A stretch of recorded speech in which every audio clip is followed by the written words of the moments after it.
যে ମୋର ପ୍ରତ୍ୟେକ ମୁହୂର୍ତ୍ତ ହଉଛି ଗୋଟେ ସାକ୍ଷ୍ୟ। କାରଣ ଯଦି ପ୍ରଭୁ ଅନୁଗ୍ରହ ନ କରନ୍ତି ଆଜି ଗୋଟେ ଦିନ ମୁଁ ଦେଖିବା ମୋ ପାଇଁ ସମ୍ଭବ ହେଇନଥାନ୍ତା। କେବଳ ପ୍ରଭୁ ଅନୁଗ୍ରହ କଲେ ବୋଲି ଆଜି ମୁଁ ଏଇ ଦିନଟି ଦେଖିପାରୁଛି ଆପଣଙ୍କ ସମ୍ମୁଖରେ ମୁଁ ଜୀବିତ ମାନଙ୍କ ମଧ୍ୟରେ ଅଛି। ତେଣୁ ପ୍ରଭୁଙ୍କୁ ମୁଁ ଧନ୍ୟବାଦ ଦଉଛି। ମୋ ଜୀବନରେ ପ୍ରଭୁ ଅନେକ ଆଶ୍ଚର୍ଯ୍ୟ କାର୍ଯ୍ୟ କରିଛନ୍ତି, କିନ୍ତୁ ଗୋଟେ ବଡ ମୋ ଜୀବନର ଅନୁଭୂତି ହଉଛି ଯେ ମୁଁ ମୋର ସ୍କୁଲ ପଢିବା ବେଳେ ଗୋଟେ ବହୁତ ମନ୍ଦ ଗୋଟେ ସାଙ୍ଗମାନଙ୍କ ସହିତ ମୁଁ ସହଭାଗିତାରେ ଆସିଲି, ଯୋଉମାନଙ୍କ ସହିତ ମିଶିକି ମୁଁ ଗୁଟକା ଖାଇବାକୁ ଆରମ୍ଭ କଲି, ମୁଁ ମନ୍ଦତାରେ ଲିପ୍ତ ହେଇଗଲି ଏବଂ ତା ପରବର୍ତ୍ତୀ ଅବସ୍ଥାରେ ମୋର ଜୀବନଶୈଳୀ ସମ୍ପୂର୍ଣ୍ଣ ଭିନ୍ନ ହେଇଯାଇଥିଲା। କିନ୍ତୁ ଗୋଟେ ସମୟ ଆସିଲା ଯେତେବେଳେ ମୋ ମା ଆଉ ସେ ଦର୍ଶନ ପ୍ରଭୁ ଯୀଶୁଙ୍କର ଦର୍ଶନ ପାଇଲେ, ଆଉ ପ୍ରଭୁ ଯୀଶୁ ତାଙ୍କୁ ଆସି କହୁଛନ୍ତି ତୁମର ସାନ ପୁଅକୁ ତୁମେ ମୋର କାର୍ଯ୍ୟ ପାଇଁ ଛାଡ ବୋଲି।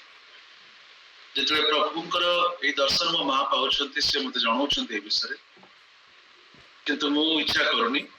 କାରଣ ମୋର ବହୁତ ଇଚ୍ଛା ଥିଲା ମୁଁ ନେଭି ଜଏନ୍ କରେ ବୋଲି, ଆଉ ମୋର ମାମୁଁ ମାନେ ସେମାନେ ନେଭି ରେ ଥିଲେ, ତେଣୁ ମୁଁ ଚାହୁଁଥିଲି ମୁଁ ବି ନେଭି ଜଏନ୍ କରିବି। ମୋର ଲକ୍ଷ୍ୟ ଥିଲା ମୋ ଲାଇଫରେ ବହୁତ ପଇସା ଇନକମ କରିବି, କିନ୍ତୁ ପ୍ରିୟମାନେ ପ୍ରଭୁଙ୍କର ଇଚ୍ଛା କିଛି ଭିନ୍ନ ଥିଲା।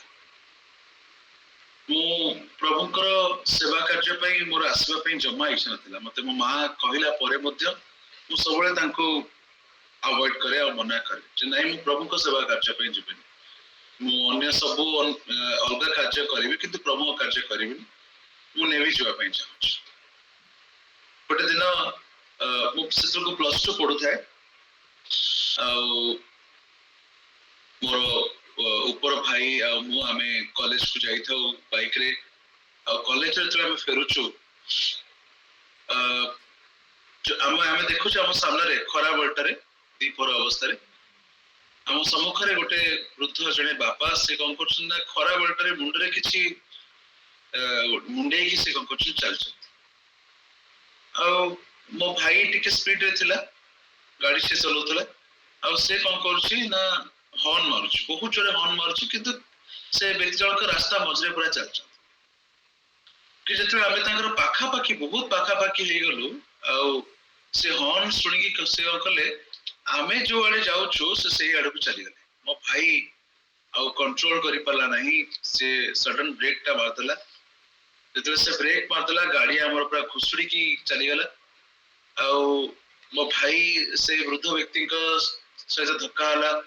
ସେ କଣ କଲେ, ଯାଇକି ରାସ୍ତା ସାଇଡରେ ଥିବା ଗୋଟେ ଗଛ ଦେହରେ ପିଟି ହେଇଗଲେ, ଆଉ ସେ ଗଛ ଭିତରୁ ଗୋଟେ ଖେଣ୍ଟା ଏମିତି ବାହାରିଥିଲା, ଗଛଟା ଯୋଉଠି ଶୁଖିଲା ଗୋଟେ ତାର ବାହାରିଥିଲା, ଆଉ ସେଇ ଜାଗାରେ ତାଙ୍କର ଗୋଡ ଡାହାଣ କି ବାଁ ଗୋଡ ମୋର ମନେ ନାହିଁ, କିନ୍ତୁ ତାର ଗୋଡ ତଳ ପୁରା ସେଇ ତା ଭିତରେ ପଶିଗଲା, ଆଉ ସେଇ ବୃଦ୍ଧ ବ୍ୟକ୍ତି ସେଇଠି ଅଚେତ ଅବସ୍ଥାରେ ସେ ପଡିଛନ୍ତି। ମୁଁ ଦେଖୁଛି ମୋର ଭାଇ ରକ୍ତାକ୍ତ ହେଇକି ରାସ୍ତାରେ ପଡିଛି, କିନ୍ତୁ ଆପଣ ମାନେ ଶୁଣିକି ଆଶ୍ଚର୍ଯ୍ୟ ହେବେ, ଯେତେବେଳେ ଗାଡିଟି ଆମର ପଡିବା ଅବସ୍ଥାକୁ ଯାଉଥିଲା, ସେତେବେଳେ ମୁଁ ଅନୁଭବ କରୁଛି ଯେ କିଏ ଜଣେ ମତେ ଗାଡିରୁ ଧୀରେ ଉଠଉଛନ୍ତି ଆଉ ରାସ୍ତା ସାଇଡରେ ମତେ ଆରାମ ସେ ଆଣିକି ଥୋଇ ଦଉଛନ୍ତି। ମୁଁ ଯେମିତି ଶୂନ୍ୟରେ ଉଡି ଉଡି ଆସିକି ରାସ୍ତା ଘରରେ ଆସିକି ଛିଡା ହେଇଯାଉଛି। ଆଉ ଯେତେବେଳେ ମୁଁ ଉଠିକି ମୋର ଶରୀରକୁ ଦେଖୁଛି କୋଉଠି ମୋର ଖଣ୍ଡିଆ ହେଲା କଣ ହେଲା, ମୋ ଦେହରେ ସେଦିନ ଗୋଟେ ଛୋଟ ସ୍କ୍ରାଚ ବି ନଥିଲା। ହାଲେଲୁୟା। ମୁଁ ଆପଣଙ୍କୁ କହିଲା ବେଳକୁ ବି ମୋର ରୁମ ଟାଙ୍କୁରି ଯାଉଛି। ମାନେ ସେଦିନ ମୁଁ ଭାବିଲି ଯେ ଏଇଟା ମୋ ସାଙ୍ଗରେ କଣ ହେଲା। ମୁଁ ଏମିତି ଶୂନ୍ୟରେ ଉଠିକି ଆସିକି ରାସ୍ତା ସାଇଡରେ ମତେ କିଏ ରଖିଲା, କିଏ ମତେ ଏତେ ଭୟଙ୍କର ଭାବରେ ସୁରକ୍ଷା ଦେଲା।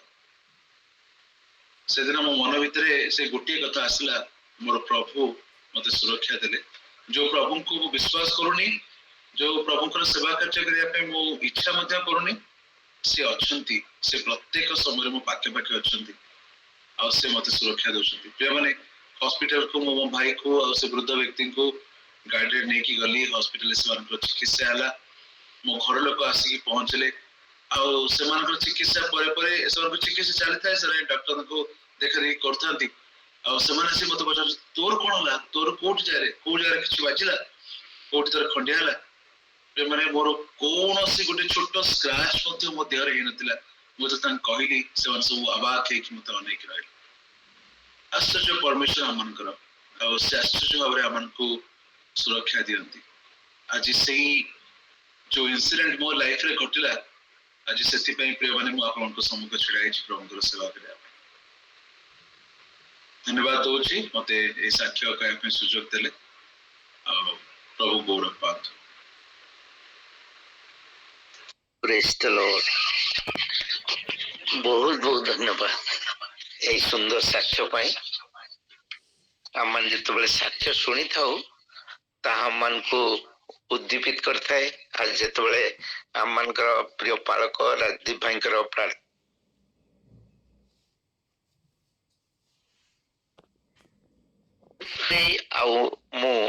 दुई जन जाक गोटे गाँव रु आसचु जम्बू गाँव रु आम मान दुई जन एका गाँ सी जम्बू रु आसी कटक रे आज भुवनेश्वर अच्छी ढेंकानाल आम रहिलु ढेंकानाल आम भुवनेश्वर आसचुरी तेणु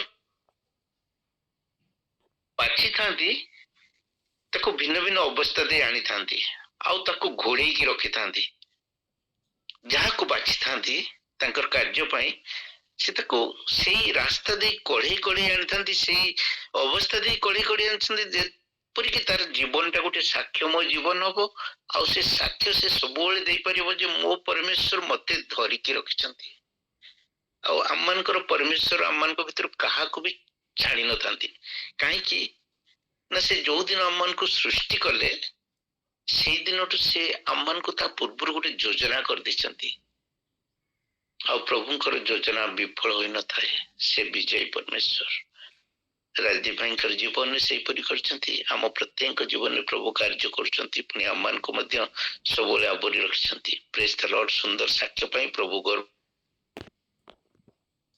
प्रेज द लॉर्ड।